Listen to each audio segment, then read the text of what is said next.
Metódica, programa de actualidad, análisis y debate para acercarnos al acontecer político y actual de Medellín, Antioquia, Colombia y el mundo.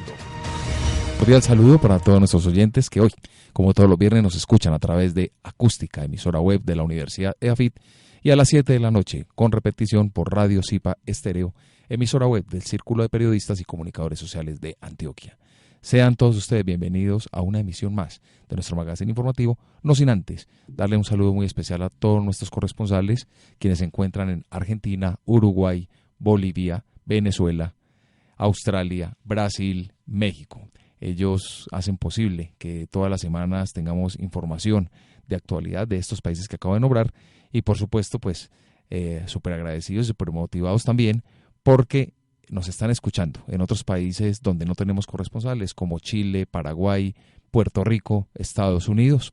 A todos nuestros oyentes entonces agradecerles ese compromiso, esa fidelidad con nosotros que ya llevamos más de 3 años al aire y por supuesto pues vamos a iniciar de una vez con nuestra primera sección, con la sección actualidad. Actualidad. Medellín es cuna y es una ciudad demasiado atractiva. Turísticamente se ha convertido en los últimos meses en un centro para eventos, en un centro, incluso hay estudios recientes que demuestran que la ciudad sigue siendo atractiva para los grandes eventos del continente. Pero aquí cumple un papel muy importante y es el servicio de transporte público. Y la semana pasada vimos cómo salieron a protestar los taxistas de la ciudad de Medellín, creando en cierto modo un caos vehicular para nuestra ciudad y ese va a ser como el tema central de hoy. Vamos a hablar de la movilidad y como siempre y como lo venimos haciendo cada 8 días, hoy tenemos un invitado y es otro candidato a la alcaldía de Medellín. En esta ocasión es Alfredo Ramos, quien su candidatura va con el aval del Centro Democrático. Candidato, muy buenos días y bienvenido a Metódica. Andrés, muchas gracias a usted por esta invitación, a toda la audiencia de Metódica. Un gusto poder estar aquí en EAFIT, donde soy egresado de Administración y de Mercadeo. Qué bien, candidato. Pues como lo venía diciendo, en la primera sección del programa vamos a hablar de un tema coyuntural y es el tema de la movilidad de Medellín y cómo mirar qué resultados a usted, cómo analiza la situación que se está presentando con los taxistas de la ciudad.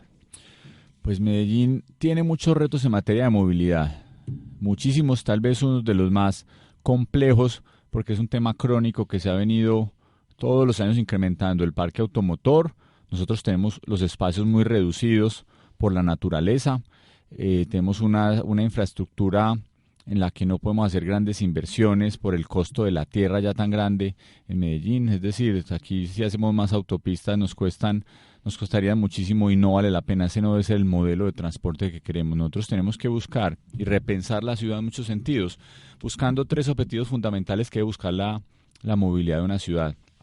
Para mí el principal componente, una mejor calidad de vida, tener más tiempo. Uno no puede estar perdiendo tiempo como hoy los ciudadanos de Medellín pierden 7 días al año sentados en sus vehículos, con sus días y sus noches, sin calidad de vida, tiempo que podrían estar dedicando a un mejor vivir, a estar con la familia, a la educación, a actividades culturales. Eso es lo que deberían estar haciendo los ciudadanos. Un segundo gran objetivo es un problema que ya vivimos todo, un problema de contaminación ambiental.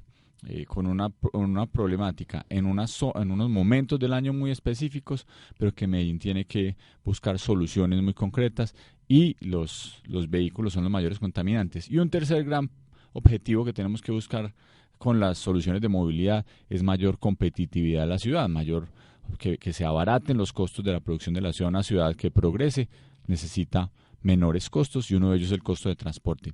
Si nos enfocamos, candidato, en el tema específico de la situación con los taxistas, ¿qué solución o cómo analiza usted lo que se presentó la semana pasada? Hay muchos puntos que decir sobre los taxistas. Yo creo en el empleo formal, creo en las posibilidades que genera una vida digna y creo que los taxistas hacen su vida digna con unos pesos que se incluyen en su bolsillo, haciendo un esfuerzo muy grande. Veo una situación de competencia desleal por parte de nuevas plataformas. Siento que a pesar de que la tecnología avanza y a pesar de que las personas son conscientes de que el propio sistema de transporte tiene que avanzar, hay dificultades en decir que un taxista se le hacen unas exigencias mucho más costosas para su bolsillo y cualquier otra persona puede informalmente ingresar pasajeros en sus plataformas, en sus vehículos. Siento entonces que hay una competencia desleal desde ese punto de vista. ¿Qué debemos hacer?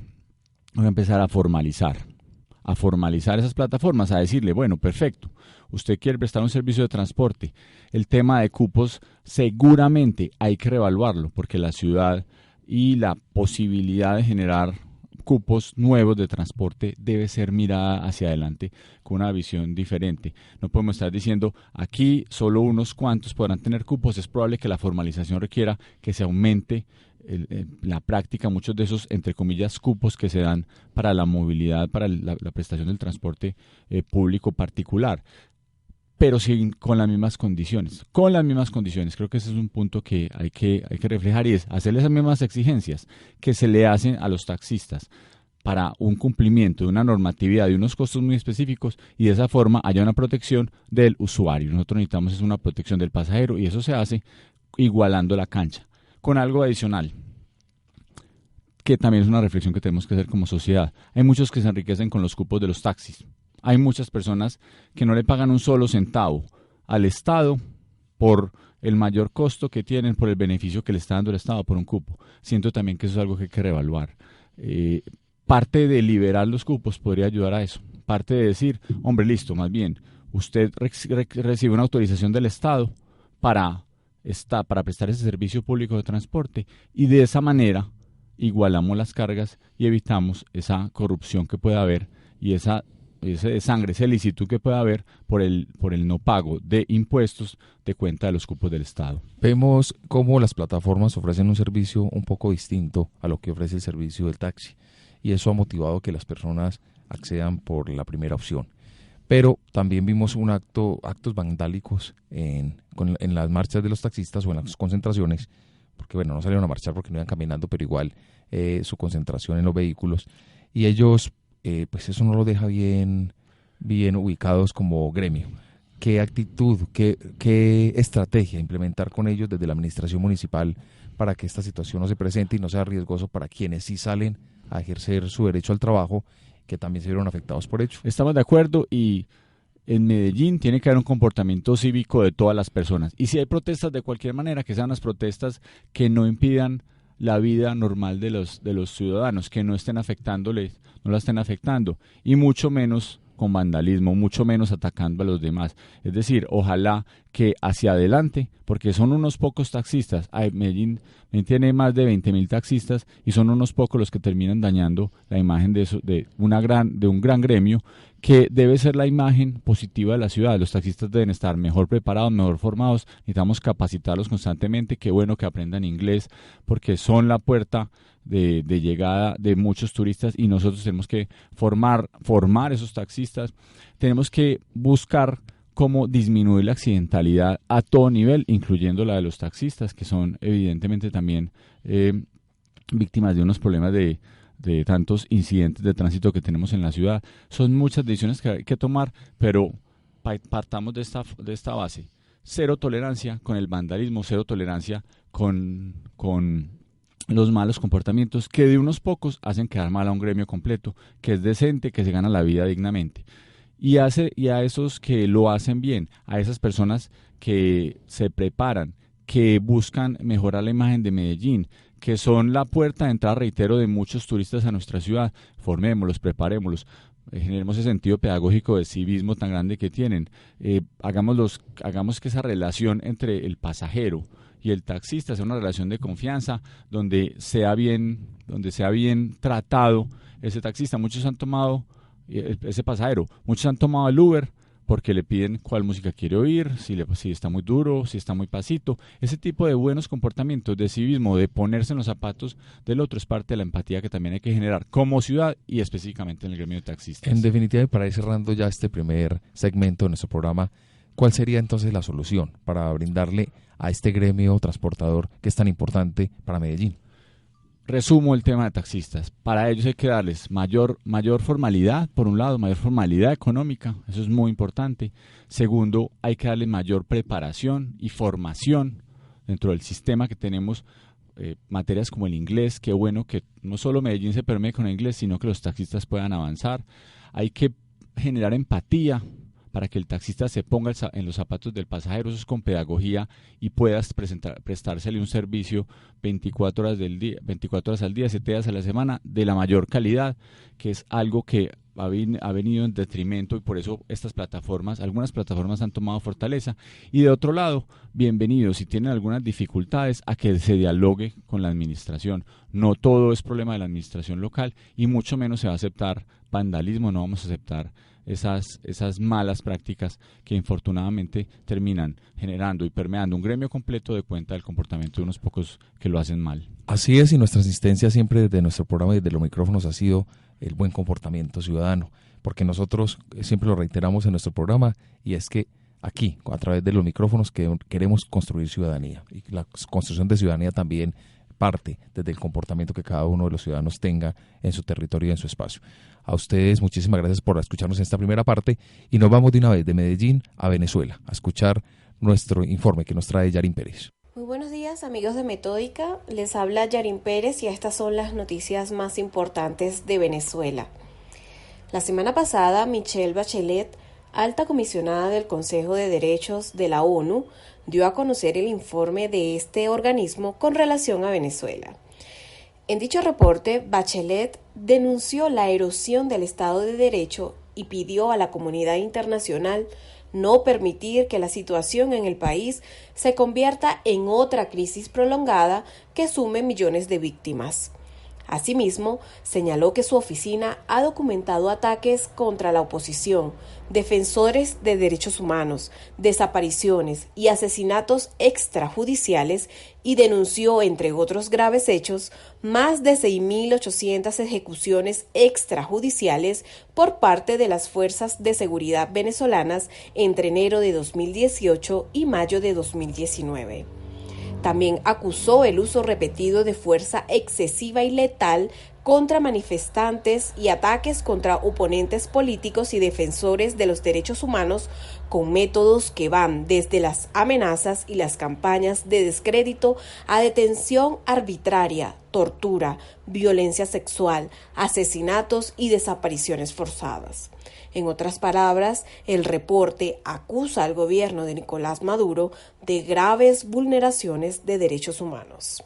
En materia política, siguen las negociaciones en Barbados entre voceros de Maduro y de la oposición venezolana para intentar encontrar una solución a la crisis en Venezuela con la mediación del Reino de Noruega. Es la tercera jornada de conversaciones que inició en mayo como un proceso de mediación del conflicto venezolano. En la mesa se discute elecciones presidenciales con un nuevo Consejo Nacional Electoral en el plazo de un año, el regreso del chavismo a la Asamblea Nacional, el cese de la Asamblea Nacional Constituyente, la participación de Nicolás Maduro como candidato presidencial y el levantamiento de sanciones económicas a funcionarios y testaferros de Maduro. Según The Washington Post, la oposición está barajando la posibilidad de hacer alguna concesión y permitir que Maduro siga en el poder mientras se preparan unas elecciones con garantías. Pasemos ahora al plano económico, y es que la hiperinflación que vive el país desde noviembre de 2017 se extiende hasta afectar el rendimiento de las divisas en Venezuela. Actualmente la vida se encarece incluso para los que poseen ingresos en moneda extranjera, es decir, dólares que compran menos y precios que no dejan de subir. Según la data de la consultora Ecoanalítica, hace un año y medio una familia de 4 miembros necesitaba $110 para costear sus gastos mensuales, pero ahora esa misma familia requiere $710 para cubrir los mismos gastos, como son alimentos, cuidado personal, educación, alquiler, servicios, entre otros.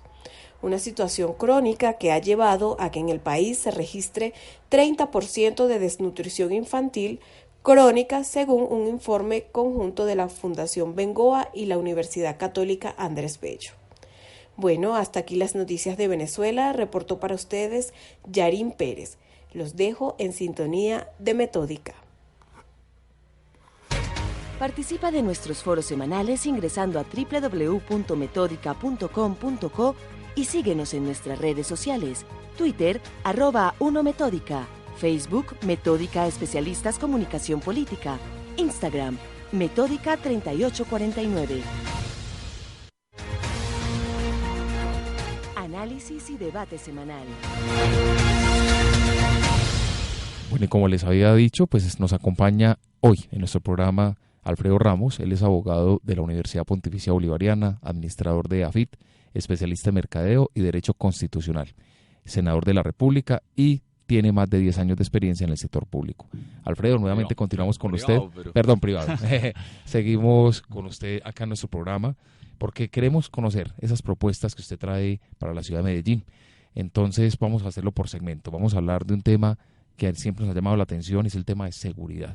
Medellín, infortunadamente, y los municipios del Valle de Aburrá siguen siendo víctimas de este flagelo tan grave que es los asesinatos y toda la violencia que se genera, y vemos que Medellín se ve permeada en cierto modo también por esta situación. Muchas veces, pues, si Medellín como gran centro y gran urbe de la capital antioqueña, pues es la que convoca a los ciudadanos a venir a habitar a la ciudad, pero vemos también que en algunas ocasiones son los municipios aledaños los que generan la violencia que se ve reflejada en la ciudad capital. ¿Cómo empezar a trabajar el tema de seguridad en Medellín y cómo articularse con las instituciones que velan por esta actividad? La problemática de seguridad es en todas las encuestas y en el día a día, cuando se habla con los ciudadanos, uno de los retos más grandes que tiene la ciudad de Medellín, el área metropolitana, porque finalmente hay entre la problemática de seguridad, de movilidad y el problema ambiental, son problemas que ya repercuten sobre todo el área metropolitana y son soluciones que tenemos que pensar entre todos. Yo parto de varias bases muy puntuales. La primera, tenemos, de acuerdo con el estudio que se haga, más o menos unos 300 combos en el área metropolitana, 250 se estima que son en Medellín, y más o menos, de acuerdo también con el estudio que se tenga, de entre 7.500 y 10.000 personas asociadas con estos combos. Son muy poderosos, tienen muchísimos recursos, muchos vienen del narcotráfico, de la extorsión especialmente, del cobro de cuentas, del gota a gota, de muchos negocios que tienen de distribución de productos, en fin, son una bolsa de bastante rentable de negocios, en su gran mayoría negocios ilícitos, e inclusive unos disfrazados de ilícitos, pero también, por ejemplo, con la compra o con la venta de arepas o de algunos productos de primera necesidad, con marcas propias ya que tienen de esos propios combos. Es decir, es una problemática muy profunda, ya muy enquistada dentro de la sociedad. Esto requiere una acción novedosa por parte del Estado, novedosa por parte del gobierno local, que no puede hacerlo solo, porque aquí no solo es el alcalde de Medellín, el subsecretario de gobierno, sino que hay muchas instituciones que tienen que aportar, la policía, la fiscalía, los jueces de la República, en fin, hay muchos programas de promoción y prevención, ya hablaremos de ellos, pero para mí lo más importante, lo fundamental, es un gran liderazgo del alcalde de Medellín. El alcalde de Medellín tiene que apropiarse del tema 24 horas al día, 7 días de la semana, porque es la tranquilidad de la ciudad. Muchos inversionistas no vienen a Medellín eventualmente por temores. Aunque hemos crecido en materia de turismo, muchos siguen con el temor de que Medellín pueda ser una ciudad donde en algunas zonas no nos podamos mover, y eso no puede pasar. Y el temor del ciudadano de salir de su casa, el temor de una madre para que su hijo eventualmente no caiga ni en las drogas ni en un grupo criminal, eso es algo que nosotros tenemos que tener en la cabeza del alcalde en todo momento. Entonces, gran liderazgo del alcalde, con dos modelos, con dos maneras de combatir el crimen. La primera es con mucha autoridad, y la autoridad significa cambios en la operatividad policial, y no voy a profundizar mucho, pero la policía tiene que empezar a pensar mucho más en cómo se reduce el delito más que en la captura. Sí a la captura, pero no es el único mecanismo, es más bien como esos delitos de alto impacto tienen una reducción drástica, real, y la policía tiene que ser muy, muy activa en ese sentido, con cambios operativos. Segundo, mucha tecnología. La tecnología significa que los criminales sepan que en cualquier momento el Estado los tiene identificados, el gobierno los tiene identificados, y hay ya muchas formas, con cámaras con reconocimiento facial, las cámaras corporales de los policías. Hay muchas formas de hacerlo, con drones especializados. Hay muchas formas que existen hoy tecnológicas para ir también arrinconando el crimen. Y tercero, mucha inteligencia criminal para ir por esos recursos. Cuando le vamos quitando los recursos a los criminales, también se va impidiendo el acceso de muchos jóvenes a los combos, se va volviendo menos rentable el negocio. Ahí sí, eso es autoridad. No puede hacerlo solo el alcalde, reitero, ahí requiere apoyo de la policía por un lado, requiere apoyo de las instituciones de investigación por otro. Paralelamente, mucha innovación social. Y parto de 3 premisas en temas de innovación social. La primera, mayor presencia del Estado, en todos los sentidos, en todas las comunidades, no solo con la policía, sino que las personas sientan que el gobierno los quiere, está cercano y le presta una oferta institucional mucho más profunda. Segundo, unas decididas y dedicadas estrategias para algunos grupos altamente permeables por la criminalidad. Hablo de 3 muy puntuales. Primero, los jóvenes entre 11 y 15 años para evitar que ingresen al crimen. Segundo, las personas que están en las cárceles y los pospenados para evitar que vuelvan al crimen, porque son los más altamente permeables. El 20% termina recapturado de las personas que salen. Muchos son dados de baja, tristemente. Muchos mueren asesinados y muchos simplemente siguen en los combos y no los termina recapturando. Y tercero, los miembros de la policía. Hay que recuperar el respeto por la policía, hay que recuperar la tranquilidad de los ciudadanos y la confianza en la policía. Y por último, mucha transformación urbana. La transformación urbana también ayuda a ir sacando a los criminales. Cuando tenemos más parques, más estaciones, más paraderos de transporte público, cuando hay más vida en las calles, más actividades culturales, deportivas en las calles, cuando hay más comercio, más restaurantes, todo eso va apuntando a que la ciudad vaya tomando más vida. Entonces, una estrategia integral, con autoridad y con innovación social, con gran liderazgo del alcalde. Esa tiene que ser la fórmula para reducir drásticamente el crimen y sacar a muchos jóvenes hoy generosamente de esa vida desesperanzada que tienen dentro de la criminalidad. O sea que no es solo militarizar la ciudad. Para nada, o sea, esto tiene que ser una oferta integral. Yo no creo que ningún extremo sea bueno, ni el extremo de únicamente mano dura, ni el extremo únicamente de una inversión social que a veces no tiene mucho sentido. Esto tiene que ser una combinación de estrategias con unos objetivos muy concretos. Y reitero, el más importante es una drástica reducción del crimen organizado, de los delitos de alto impacto que van asociados a ese crimen organizado. Vemos que entonces Medellín tiene un número significativo de combos, por así decirlo, pero también vemos que los municipios aledaños lo tienen también y muchos operan en la ciudad de Medellín. ¿Cómo articular esas acciones para que esos combos de otros municipios pues no afecten la seguridad de la ciudad? El alcalde de Medellín es líder metropolitano. Yo creo que hay que llamar a una gran mesa de concertación con los demás alcaldes, con las autoridades de policía, las autoridades de investigación de la fiscalía especialmente, con la gobernación de Antioquia, con las fuerzas militares para evitar el ingreso de drogas, que es una de las fuentes de financiación evidentemente más grandes que tienen estos combos, por el consumo desbordado que estamos empezando a tener en nuestra ciudad.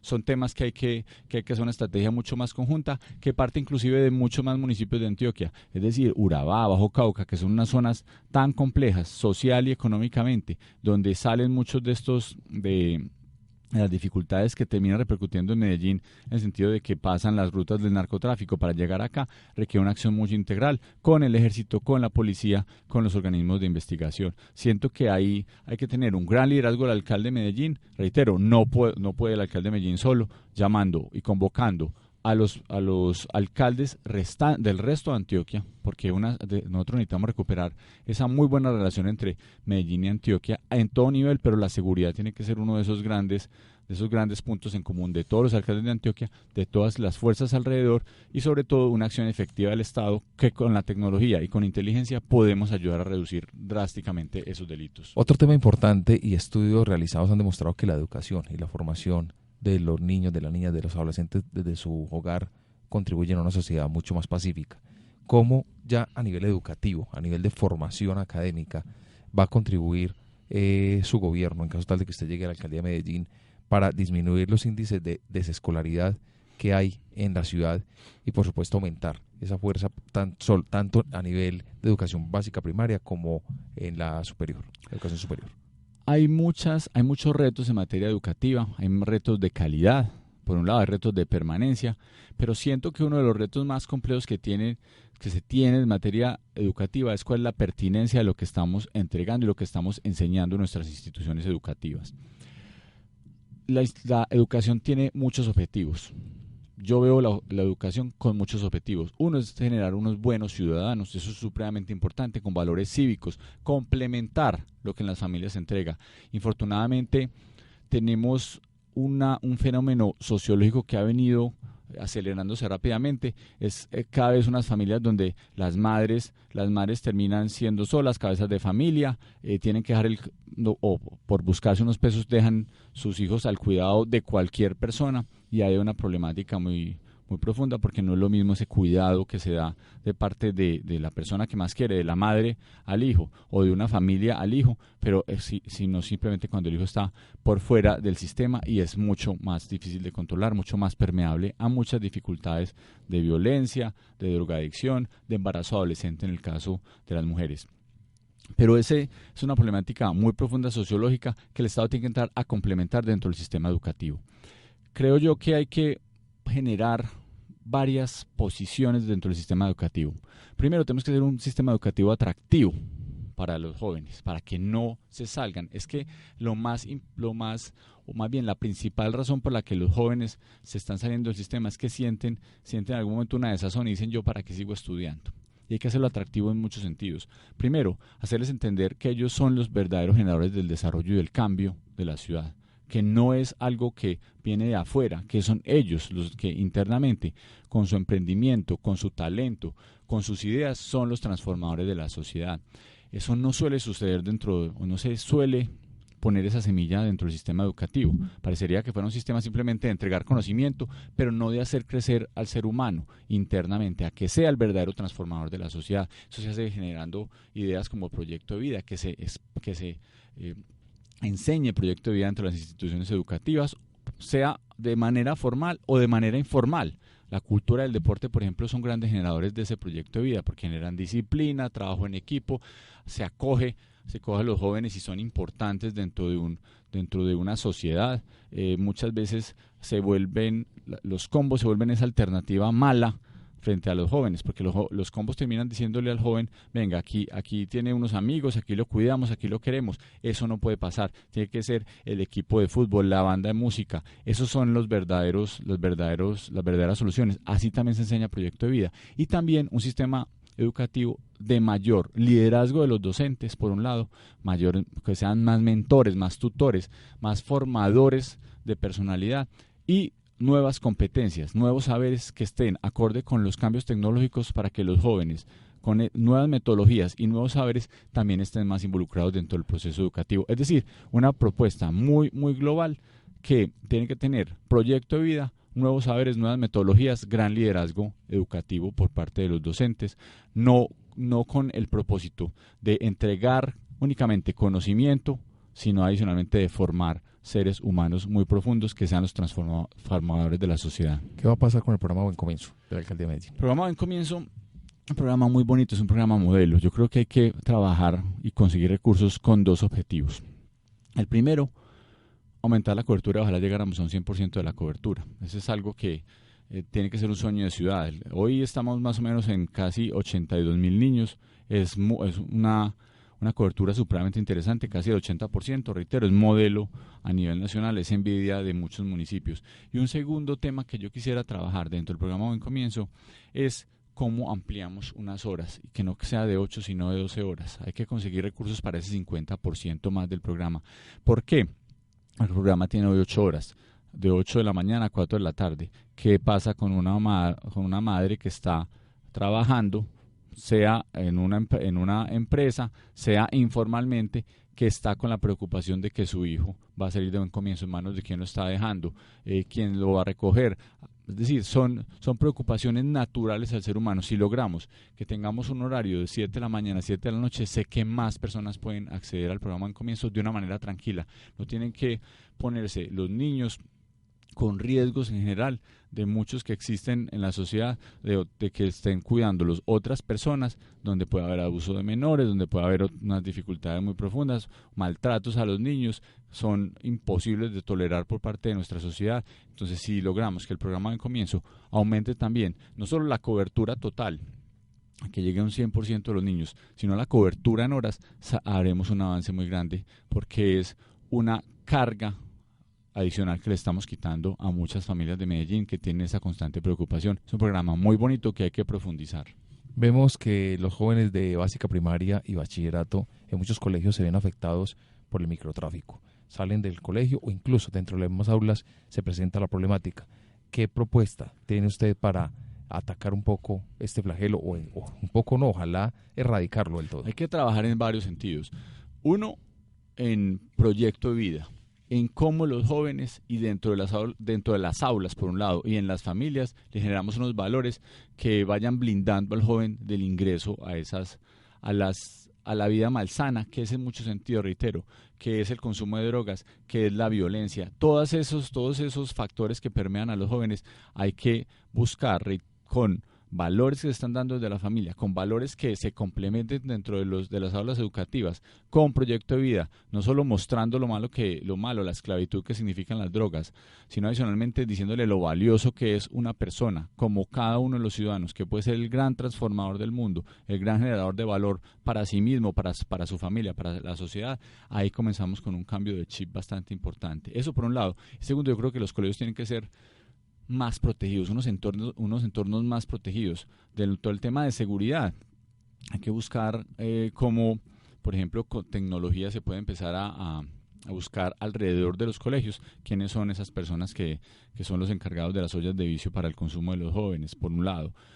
Cómo se puede hacer rondas más claras de la policía alrededor de los colegios, que haya un sistema de alerta mucho más concreto de la comunidad, para que la comunidad proteja el colegio y sea un lugar libre de drogas. Es decir, son muchas apuestas que hay que hacer dentro con fenómenos de participación social, que son muy importantes, con más operatividad de la policía en general, pero específicamente alrededor de los colegios, para estar identificando y con inteligencia quiénes son las ollas de vicio que están alrededor de los colegios.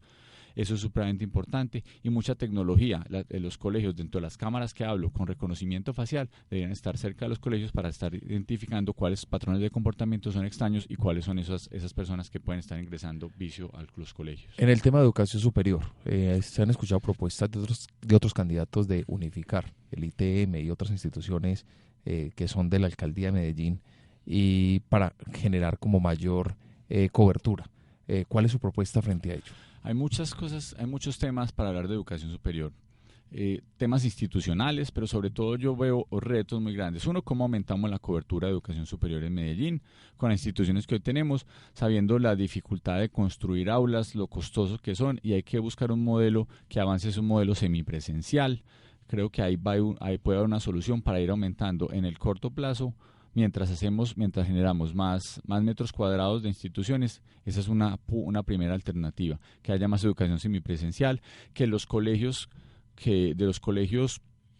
de niños, los colegios de educación básica y media, que queden libres por las noches, también se puedan utilizar, y descentralicemos el proceso de educación superior hacia los barrios de Medellín. Esa es una segunda forma también de ir aumentando la cobertura.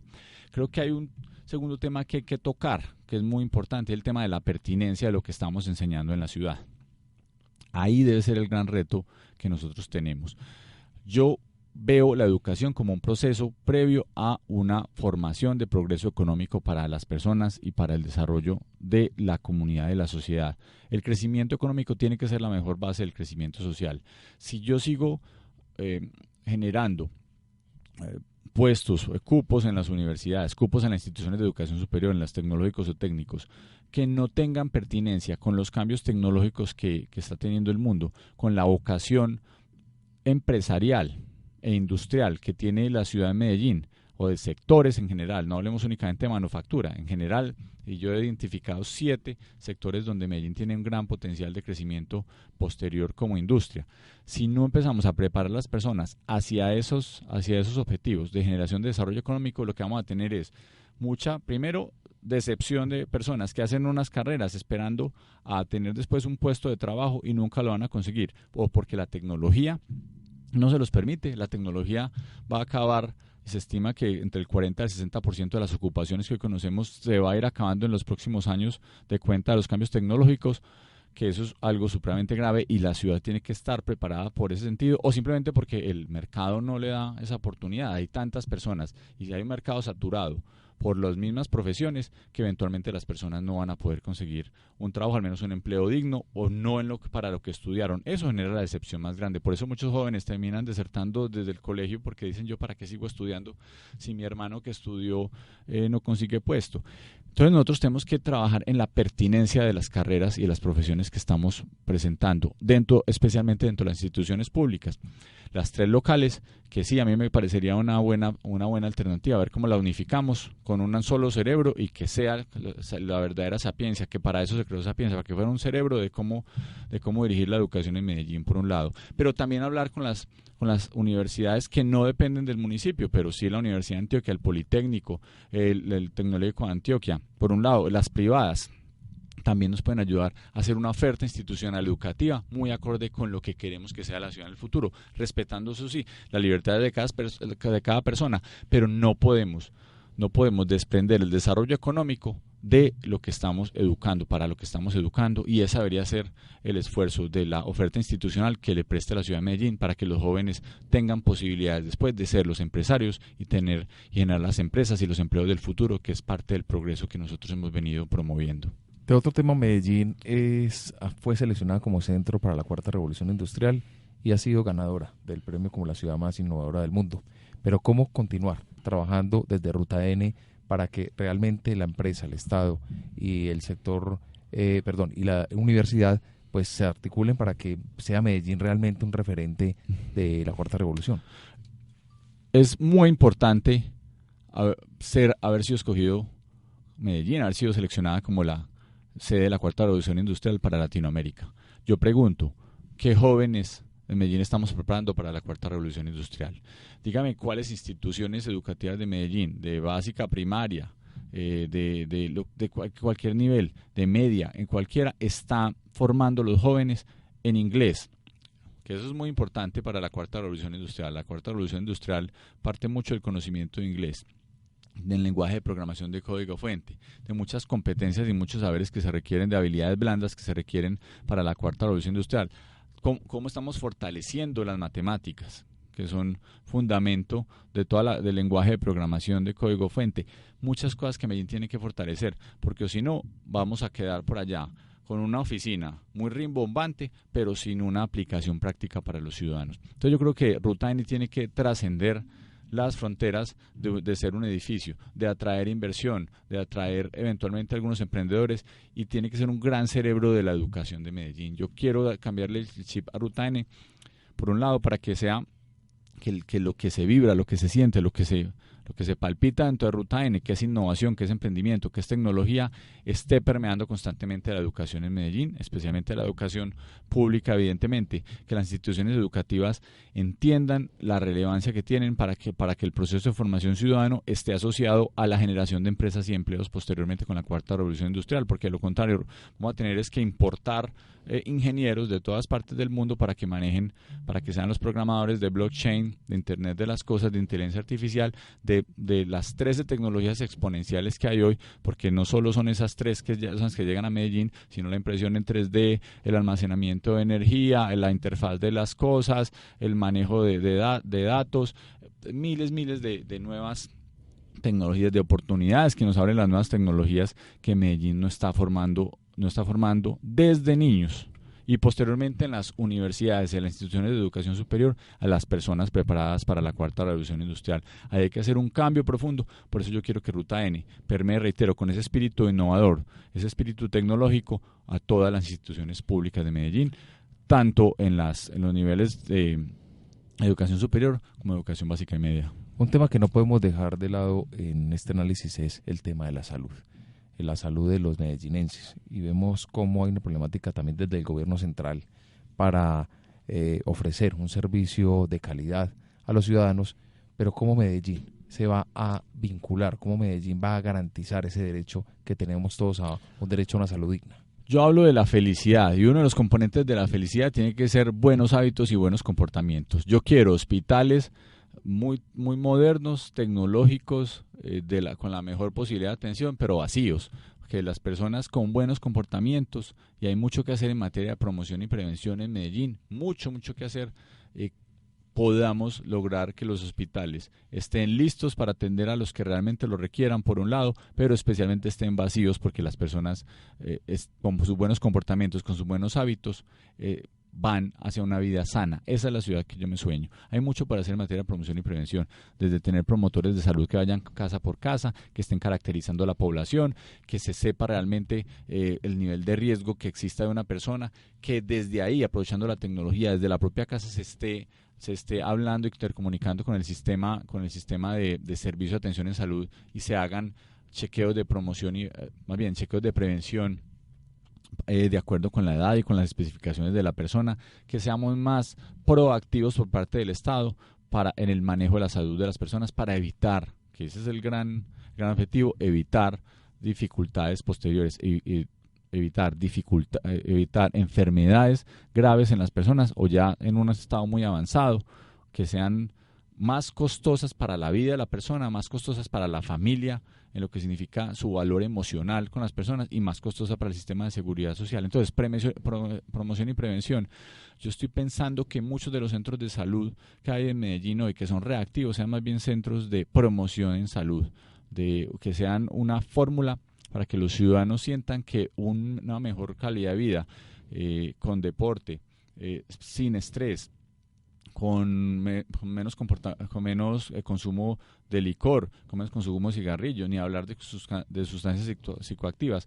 Todas esas son fórmulas que van generando enfermedades y hay que buscar desde los centros de promoción y prevención en salud cómo Medellín cambia sus comportamientos. Y segundo, tema ya de atención posterior, yo creo que es muy relevante con tecnología aprovechar toda la red tecnológica para que haya una mejor atención. Es decir, dar citas previamente a las personas, que las personas no estén yendo, gastándose 3 o 4 tiquetes de bus o de metro, intentando llegar a una cita y posteriormente la estén cancelando. Hay que aprovechar mucho eso, o muy costoso, la persona no termina yendo y se pierde mucha plata en que las citas no vayan cumpliendo las personas. Queda el médico ahí, se le paga al médico, aunque no vaya la persona. Entonces, en el sistema de atención de salud tenemos que reformarlo, repensarlo, que todas esas unidades intermedias de Medellín sean centros de especialistas, muy importante, muy relevante, que los médicos sean en primera instancia en esos centros de salud, que sean unos médicos que puedan tomar decisiones, que no esté todo llevándose a la red de urgencias, colapsando y congestionando la red de urgencias cuando más costoso es, que allá puedan ser médicos que decidan en una primera instancia sobre la problemática de las personas. Es un reto grande, sí, necesitamos médicos más preparados, sí, pero es una solución muy clara para no estar colapsando el sistema de urgencias, para que realmente sí vayan las personas a urgencias que lo requieren. Muchas cosas que podrían hacerse entonces, un cambio muy profundo en la forma como se atienden los pacientes en Medellín, se atienden los usuarios del sistema de salud en Medellín. Para eso las unidades intermedias entonces nos pueden ayudar mucho.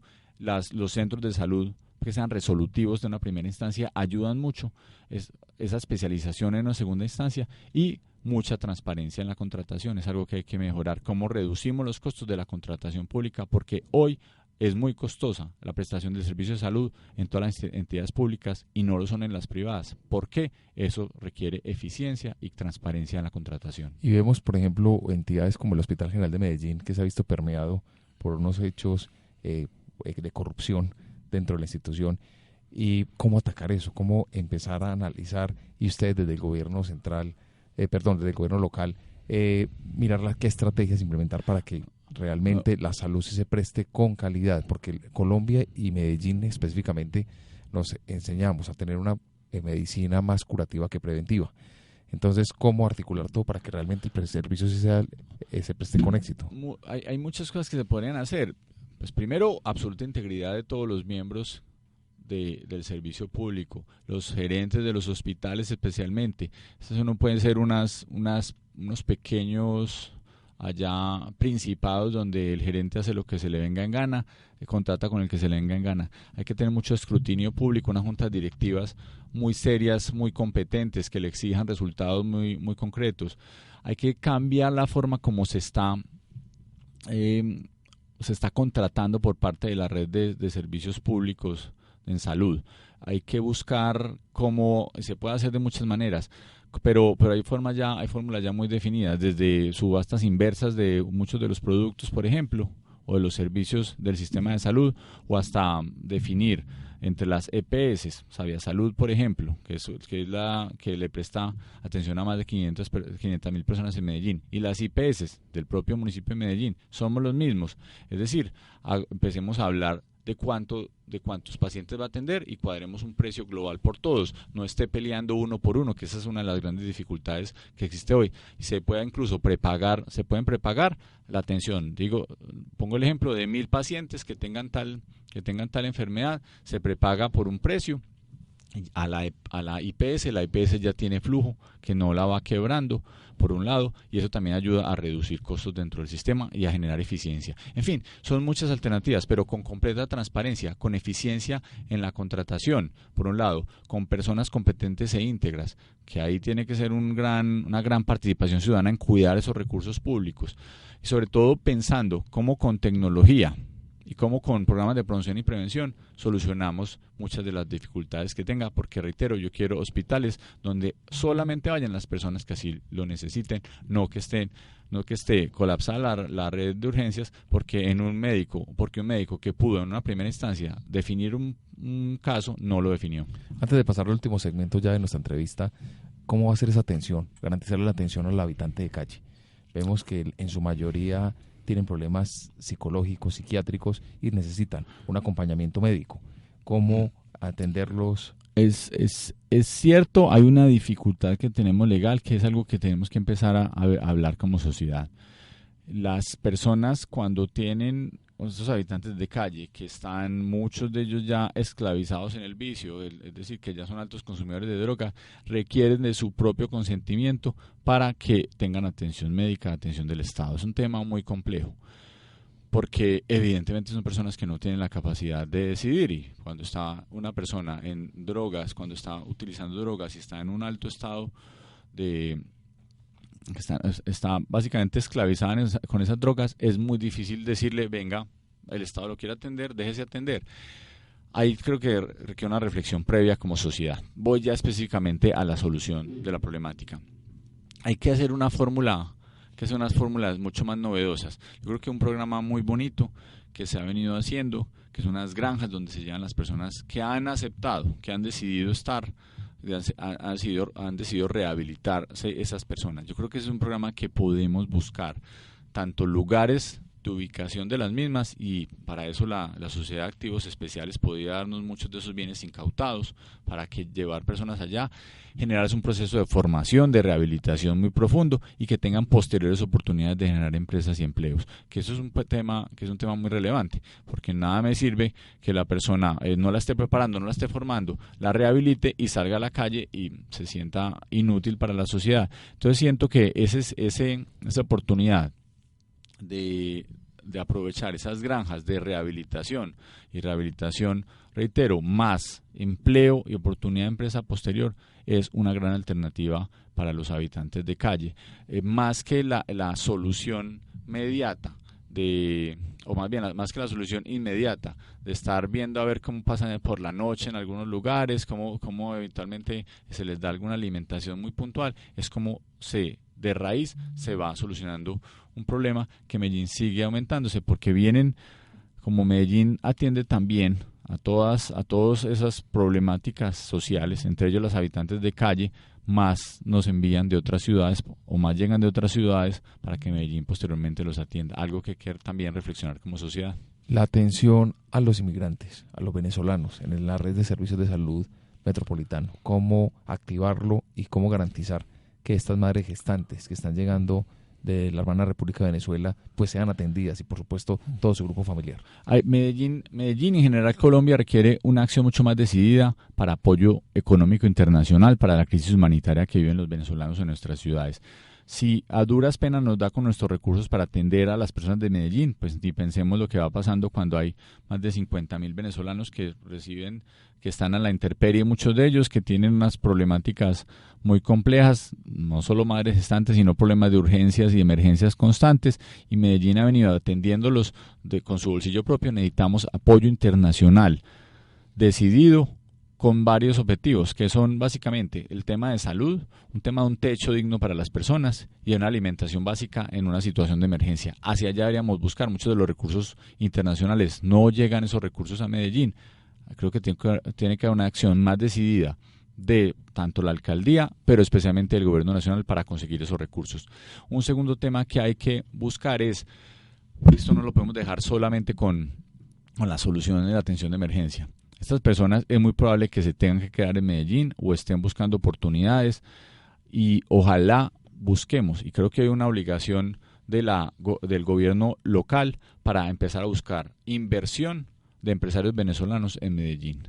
Hay muchos que se van para Miami, tienen una cantidad de recursos, son muy ricachones, vienen a Miami muy tranquilos, invierten allá. Les tenemos que decir, ir a buscarlos, tocarle las puertas a esas personas de las cámaras de comercio de Venezuela, de Estados Unidos. Ya no sé cómo se dirá, pues, estadounidense, venezolana, como se llame, y decirles, señores, hay una problemática social muy profunda, sus compatriotas están buscando empleo, necesitan oportunidades, creémoselas allá en Colombia, creémoselas en Medellín, creémoselas en el área metropolitana, creémoselas en Antioquia, generemos oportunidades de empleo para los venezolanos y para los ciudadanos de Medellín, que hemos sido muy generosos con la llegada de esos habitantes, de esos refugiados de Venezuela. Eso es un segundo gran punto. Entonces, atención humanitaria y consecución de inversión para generación de empleo. Y otro tema que hay que aprovechar, lo leía hace poquito, más de 35.000 vacantes hay en este momento en Antioquia. 35.000 vacantes de una oferta laboral que no está siendo interesante para las personas de Antioquia. ¿Por qué no buscamos también esas oportunidades de trabajo para los venezolanos? Para que no sea un problema de lo que empieza a pasar y empieza a sentir uno en muchas ocasiones, que es que un empresario, por darle oportunidad a unos venezolanos, unos inescrupulosamente le pagan muy poquita plata y le quitan la mano de obra a una persona de Medellín, o unos formalmente haciéndolo de buena fe también le pueden quitar la mano de obra a una persona de Medellín, pues empieza a generar un roce social y una polémica, un conflicto que no debería ser. Casi entonces, una xenofobia, ¿no? Que sería el peor escenario, porque la persona dice, si a mí es que hoy no hay xenofobia, hoy hay solidaridad. Pero si empieza a ser repetido en las familias que dicen, es que a mí venezolano me quitó el puesto, a mí venezolano me quitó el puesto, a mí venezolano me quitó el puesto, y espero que eso no pase en la ciudad, pues ¿qué empieza a suceder? Que muchas personas empiezan a decir que pereza a los venezolanos, hay que sacarlos de acá. Medellín no es de ese estilo, yo espero que no lo sea, pero eso sí, busquemos entonces cómo esa mano de obra que se está buscando en Antioquia, si los antioqueños no la quieren tomar, ofrezcámosela también a los venezolanos. Deberíamos entonces tener mucho más claridad, más caracterización, un censo de dónde están, quiénes son, cuáles son sus perfiles, y les ofrecemos esas oportunidades laborales que los antioqueños no estamos tomando, especialmente en materia agrícola, que hay una falta de mano de obra muy grande en muchos municipios de Antioquia, donde no hay personas, por ejemplo, para recoger la cosecha de café. Aprovechemos eso, capacitemos a los venezolanos, llevémoslos también a generarles una oportunidad de empleo digno. Una hora es un espacio corto para escuchar las propuestas de todos los candidatos, pero aquí ya, para ir resumiendo y ir cerrando ya nuestra emisión de hoy, ¿por qué la gente considera usted debe votar por usted? Soy Alfredo Ramos, tengo 41 años, quiero ser el próximo alcalde de Medellín. Es un honor servirle a mi ciudad, la ciudad que nací, en la que crecí, en la que he vivido siempre, en la que quiero estar toda mi vida. Es el honor más grande servirle a los amigos, a la familia. Siento a todas las personas como mis hijos, como mis familiares en Medellín, porque esta ciudad es magnífica. Es una ciudad llena de calidad de vida, llena de personas gratas, de personas pujantes, y eso es el honor más grande que puede tener un ciudadano como yo. Quiero generar 3 grandes propósitos en la política: confianza en el gobierno, ganarse el corazón de los ciudadanos, llevar la alcaldía a todas las calles, a todas las casas, tocarle la puerta, decir, aquí están los servicios que el Estado le quiere ofrecer, no tiene que estar mendigándolos, el Estado es generoso con usted. Así ganamos confianza, así le vamos también le vamos cerrando la puerta a la criminalidad. Quiero generar progreso en las familias de Medellín.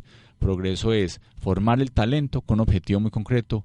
Esa es la mejora económica, formando las empresas y los empleos del futuro. Formemos ese talento en todo el espectro educativo para que después seamos unos ciudadanos que generen progreso económico para sí, para sus familias, para sus comunidades. Eso es generar progreso. Y tercero, generar felicidad, confianza, progreso y felicidad. Porque no es únicamente tener plata por atesorar, acaparar, seguir enriqueciendo los bolsillos. La plata es bien utilizada cuando se vive rico, cuando se disfrutan de las cosas sencillas, buenas de la vida, de las cosas sencillas de la ciudad, un buen parque, actividades culturales, actividades deportivas, cuando no tenemos los problemas de contaminación, cuando no tenemos esos problemas de congestión en la ciudad, cuando tenemos buenos hábitos de vida que no nos estén enfermando, que hoy por los malos hábitos, el estrés de la ciudad nos está generando muchos daños.